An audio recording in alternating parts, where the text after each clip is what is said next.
How would you, Mr. Wilbon, describe the challenge facing Ja and company in San Francisco tonight? Well, just like I talked about the challenge facing Milwaukee being greater than their first-round victim, the Bulls, I mean, the challenge facing Memphis is much greater than their first-round victim, Minnesota, which did challenge Memphis to a degree. So they're not going to be coming back if they get down 23 or 26 points. We're not seeing any of that against Golden State. And they're going against a proven champion. Guys who have worn that championship belt, who can claim they still wear it because nobody's beating them in the ring healthy. So they're facing an entirely different challenge to go in the Chase Center and sort of try to establish something. Some of that silly fouling and lackadaisical play and falling behind and bad shot selection and weird stuff that goes on in the last 5 minutes of each half. Memphis can't have that. Not if they're going to get the theft of one game in San Francisco. So we'll see if they're up to that. But what's that learning curve going to produce from that first series plus 2 games so far from Memphis? Well, I've overcome the first challenge because I got over the fact that I had courtside seats to tonight's game, and I can't make it because I had to be here in cold, rainy New York City. So now that I got beyond that point and I missed out on being in attendance for this game, let me tell you something right now.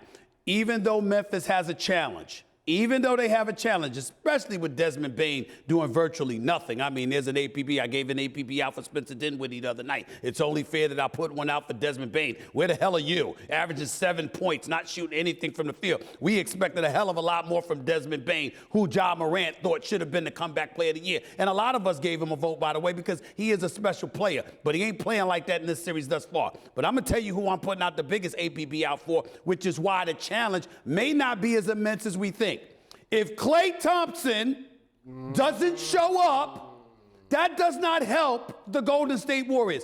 Klay Thompson, I want everybody to put your hand on your chest, like Fred Sanford to Elizabeth are coming home to join you, honey. Think about this. Jordan Poole and Steph Curry are averaging 25.5 points a game. Klay Thompson's at 13.5 points.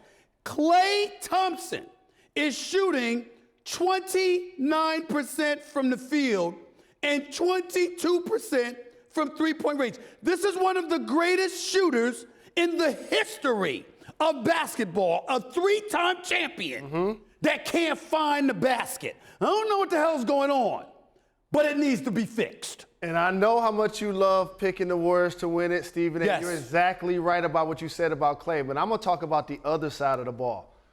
A sentence that we never thought we'd say starting this year. Without Gary Payton II, the Warriors had no chance to guard John Morant. And usually that used to be Klay. And defensively, after dealing with those injuries these last couple of years, his wheels just isn't the same defensively.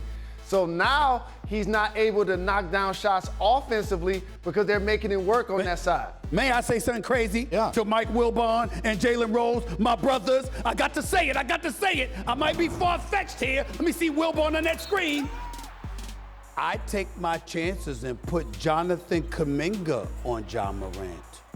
I take my chances. I'm with you. Listen, he's got to learn a lot, but this dude plays defense. He's got size, he's got length, he's got athleticism.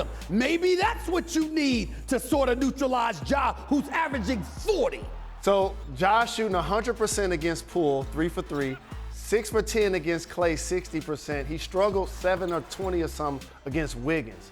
I think Wiggins is going to actually be the guy. And as we talk about the Golden State Warriors, but to start the game, but as we talk about the Warriors, people forget Andrew Wiggins started in the All-Star game this season. Yeah. Like this season. Look, man, he made us forget that. Wiggins and Kuminga. Exactly. Those two guys are critical. Go ahead, Wilby. Michael, go. Critical for Golden State. Wiggins and Kuminga, they're both right. Yep, those get look. Yep. Why did Golden State get off to that great start without Klay? Yes, Steph Curry was the MVP of those first 6-8 weeks, whatever it was. But Wiggins and Kuminga and Poole were the ones, Kuminga third in that list, that were critical to that start. They're going to have to come back and pitch in like they did in, say, November, December. Thanks for watching ESPN on YouTube. For live streaming, sports, and premium content, subscribe to ESPN+.